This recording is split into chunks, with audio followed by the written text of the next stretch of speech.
Assalamualaikum warahmatullahi wabarakatuh. Alhamdulillahirabbil alamin alladzi ata'ana ni'matan katsiratan nastati'u nahdura fi hadzal masjid mubarak. Salawatu wassalamu ala nabiyyina Muhammad sallallahu alaihi wasallam alladzi qad hamalna minaz zulumati ilan nur wa kadzalika ila siratal mustaqim. Bapak-bapak, ibu-ibu dan para jamaah Masjid Taqwa Muhammadiyah Sumatera Barat yang dirahmati Allah, bersyukur kita kepada Allah pada hari ini Kamis kita masih digerakkan hati kita oleh Allah untuk segera datang memenuhi panggilannya, kembali bercerita kepada Allah, berbalik curhat ke Allah tentang perjalanan hidup awak yang selama kau dijalani. Nampak? Bu. Dari pagi mungkin jual bali yang lunado, atau dari pagi karena berang sama atasan, kita rehat sejenak. Allah panggil kita dan kita penuhi panggilan Allah. Kita ceritakan kepada Allah. Di sujud kita ceritakan ke Allah bahwa perjalanan kita hidup kita hari ko, bahwa perjalanan di kantor kita hari ko. Mudah-mudahan setelah salatku Allah berikan hidayah, berikan petunjuk sehingga kedatangan kita memenuhi panggilan Allah itu tidak sia-sia. Salawat dan salam tidak berhenti-berhentinya kita bersalawat kepada Nabi kita Muhammad sallallahu alaihi wasallam. Dengan bersalawat kepada beliau, insyaallah akan Allah curahkan rahmat kepada kita, dan yang pasti insyaallah akan diberikan syafaat oleh Nabi kita Muhammad sallallahu alaihi wasallam di akhirat kelak. Baiklah, Bapak dan Ibu-ibu yang dirahmati Allah, mengisi waktu menjelang salat zuhur ini kita akan membahas sebuah surat pendek yang saya yakin, yang ambo yakin Bapak-bapak dan Ibu lah acok dibahas di ustaz-ustaz di Masjid Taqwa itu, karena memang surat itu menjadi surat andalannya di Muhammadiyah. Surat yang kita akan bahas pada hari ini adalah surat Al-Maun. Salah satu surat yang pendek tapi syarat makna, cuma 7 ayat, tapi itu menggambarkan bagaimana harusnya seorang muslim dalam beribadah, menyeimbangi ibadah di dunia ini antara taat kepada Allah dan peduli dengan sesamanya. Kalau auzubillahi minasyaitonir rajim, bismillahirrahmanirrahim. Ara'aital ladzi yukadzibu bid-din fadzalikal ladzi yad'ul yatim wa la yahuddu 'ala tu'amil miskin fawailul lil musallin alladzina hum an salatihim sahun alladzina hum yura'un wa yamna'unal ma'un. Ara'aital ladzi yukadzibu bid-din. Tahukah kamu siapa yang mendustakan agama? Fadzalikal ladzi yad'ul yatim, yaitu orang-orang yang menghadik anak yatim.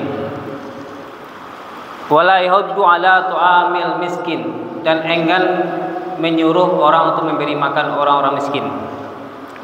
Fawailul lil musallin, celakalah orang-orang yang salat, alladzina hum an salatihim sahun, yang dalam salat mereka itu lalai.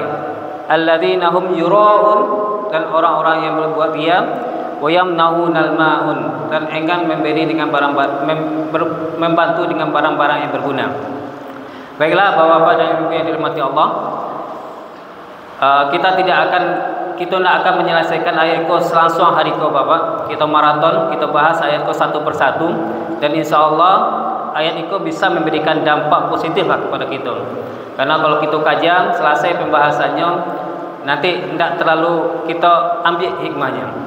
Karena memang di waktu Muhammad Darwis, atau yang kita kenal Kiai Haji Ahmad Dahlan, pendiri Muhammadiyah, Bapak-bapak dan Ibu yang dirahmati Allah, ketika beliau pulang dari Makkah menuntut ilmu pengetahuan, beliau itu melakukan pendobrakan kebiasaan kiai-kiai yang ada di waktu itu. Jadi waktu itu ketika kiai-kiai lah pulang dari menuntut ilmu dari Makkah, mereka posisikan diri mereka itu menyamankan diri mereka di lingkungan keraton. Tapi berbeda dengan Kiai Haji Ahmad Dahlan, ketika pulang dari menuntut ilmu dari Makkah, beliau itu malah menyatukan diri beliau dengan orang-orang miskin. Ketika beliau pulang dan sampai di keraton Jogja, beliau lihat orang-orang di Jogja itu orang miskin sangat parah sekali. Yang kaya semakin kaya, yang miskin semakin miskin. Ayat ini menjadi tonggak penyemangat Kiai Haji Ahmad Dahlan untuk membantu orang-orang miskin yang ada di saat itu. Jadi tidak heran bapak-bapak dan ibu-ibu yang dirahmati Allah, kalau di manapun awak berada, di Muhammadiyah itu selalu akan kita temukan panti asuhan, Masjid Muhammadiyah, panti asuhan Muhammadiyah Asia, Masjid Muhammadiyah, dan sekolah Muhammadiyah. Itu merupakan tonggak yang didirikan oleh Ki Haji Ahmad Dahlan dalam rangka membantu orang-orang miskin yang pada zaman itu. Sewaktu Ki Haji Ahmad Dahlan ingin mengajak orang-orang miskin itu sholat, bapak, kalau orang alun makan diajak sholat, pasti tidak namuar, pak. Pagan nacianya, paru ini lapar, badan ka sholat. Ki Haji Ahmad Dahlan punya cara yang berbeda. Ketika beliau mengajak orang-orang miskin untuk beribadah kepada Allah, yang pertama yang dilakukan Ki Haji Ahmad Dahlan adalah memberi mereka makan, mengumpulkan mereka di suatu tempat, menaungi mereka, dan mendirikan masjid khusus sehingga mereka bisa diterima beribadah di sana. Dan inilah cikal bakal banyaknya berdiri panti-panti asuhan, sekolah-sekolah Muhammadiyah, dan masjid-masjid Muhammadiyah. Baiklah bapak-bapak yang ibu yang dirahmati Allah, kita bahas ayat ini. Surah Al-Maun 7 ayat, tergolong ayat Makkiyah yang diturunkan Allah sebelum Nabi Hijriah ke kota Madinah. Ayat yang pertama, A'udzubillahi minasyaitonirrajim. Ara'aital ladzi yukadzibu biddin. Ayat pertama ini dimulai Allah dengan sebuah pertanyaan. Ara'aita, apakah kamu tidak melihat, kata Allah. Allah bukan tanpa sebab bapak-bapak ibu-ibu menurunkan wahyu surat Al-Maun ayat pertama ini dengan sebuah pertanyaan. Tapi Allah tidak berharap jawaban, karena Allah sendiri yang akan memberikan jawaban dari pertanyaannya ini. Tapi tujuannya kenapa Allah memulai ayat Al-Maun ini dengan sebuah pertanyaan? Karena Allah pengen menyampaikan kepada manusia bahwasanya apa yang akan dibahas di surat Al-Maun ini harus menjadi perhatian oleh seluruh umat manusia. Makanya Allah menyampaikan Ara'aita, tahukah kamu siapa yang menista agama? Di ayat yang kedua Allah sambung, fadzalikal ladzi yad'ul yatim, yaitu orang-orang yang menghadik anak yatim. Di dalam ayat kedua ini, jadi kalau kita cermati bapak-bapak dan ibu-ibu yang dirahmati Allah, kalau kita caliak susunan surah Al-Maun itu punya makna yang mendalam, Pak.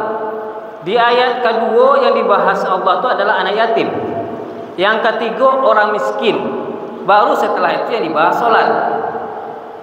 Kok tidak sholat dulu yang dibahas Allah? Itu punya makna mendalam bapak-bapak ibu yang dirahmati Allah. Untuk ini kita bahas ayat yang kedua saja dulu. Fadzalikal ladzi yad'ul yatim, yang enggan memberi makan, yang menghardik anak yatim. Di sini Allah menggunakan kata yadu, menghardik, Pak, bukan kata-kata mengasihi. Itu berkaitan juga dengan asbabun nuzul ayat itu. Karena di zaman itu ada tokoh Quraisy suka membuat pesta sekali 2 minggu, buat pesta, Pak. Diundangnya orang-orang kayu. Dan waktu itu datanglah anak yatim, minta makanan yang disuguhkannya. Beliau langsung marah dan membentak anak yatim itu. Inilah salah satu asbabun nuzul ayat itu. Makanya yang dipakai kata-kata Allah di sana adalah yadu'u, menghardik. Tapi kata-kata yadu'u itu punya makna yang luar biasa. Tidak hanya yadu', menghardik. Karena makna kata yadu'u ini sangat luas, Bapak. Itu bisa mengasihi, memberi makan, dan mendidiknya. Dan Allah Subhanahu wa taala memberikan pahala yang luar biasa kepada orang-orang yang menyantuni anak yatim. Salah satunya Nabi sallallahu alaihi wasallam berkata, "Ana wa kafilul yatim fil jannah hakadha."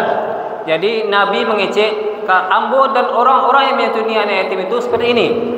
Dia ambil 2 jari, telunjuk jari tengah di jalan seketik. Jadi di dalam surga nanti orang-orang yang menyantuni anak yatim dengan Nabi Muhammad sallallahu alaihi wasallam itu akan dekat. Bapak Ibu yang dirahmati Allah, itu salah satu keutamaan yang diberikan Allah kepada orang-orang yang menyantuni yatim. Baiklah Bapak Ibu yang dirahmati Allah, untuk saat ini hanya satu ayat ini yang kita bahas. Insya Allah kita akan bahas ayat selanjutnya. Bagaimana kaitan-kaitan ayat-ayat yang ada di surah Al-Maun ini dan apa makna terdalam yang ada di dalam ayat tersebut. Billahi fasabilil haqq wastabaqul khairat. Assalamualaikum warahmatullahi wabarakatuh.